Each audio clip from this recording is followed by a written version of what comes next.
Hello everyone. In this video I am going to tell Bhagavad Gita sloka number 13.21.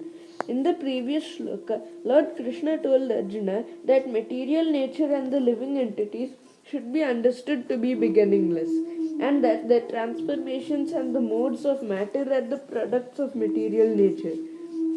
Let us begin with this shloka.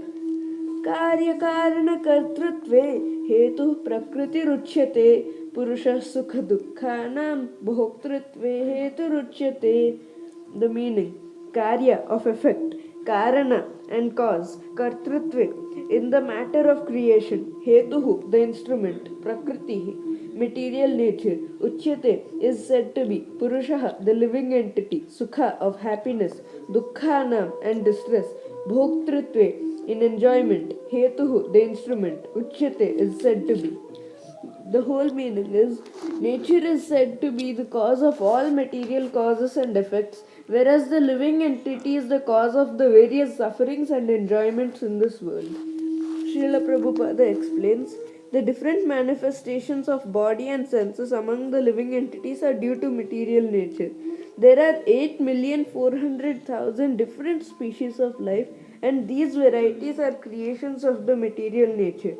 They arise from the different sensual pleasures of the living entity, who thus desires to live in this body or that. When he is put into different bodies, he enjoys different kinds of happiness and distress. His material happiness and distress are due to his body and not himself as he is. In his original state, there is no doubt of enjoyment, therefore, that is his real state. Because of the desire to lord it over material nature, he is in the material world. In the spiritual world, there is no such thing.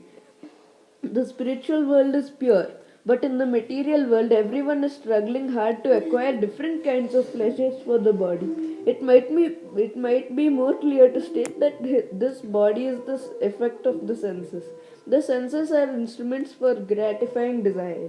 Now, the sum total, body and instrument, senses, are offered by material nature, and as will be clear in the next verse, the living entity is blessed or damned with circumstances according to his past desire and activity. According to one's desires and activities, material nature places one in various residential quarters. The being himself is the cause of his attaining such residential quarters and his attendant enjoyment or suffering. Once placed in some particular kind of body, he comes under the control of nature because the body, being matter, acts according to the laws of nature. At that time, the living entity has no power to change that law. Suppose an entity is put into the body of a dog. As soon as he is put into the body of a dog, he must act like a dog. He cannot act otherwise. And if the living entity is put into the body of a hog, then he is forced to eat stool and act like a hog. Similarly, if the living entity is put into the body of a demigod, he must act according to his body. This is the law of nature. But in all circumstances, the supersoul is with the individual soul.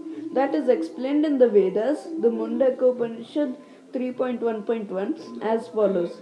Dva Suparna Sayuja Sakhayaha. The Supreme Lord is so kind that upon the living entity that he always accompanies the individual soul and in all circumstances is present as the super soul or Paramatma. Thank you for watching, and I will tell the next shloka in the next video.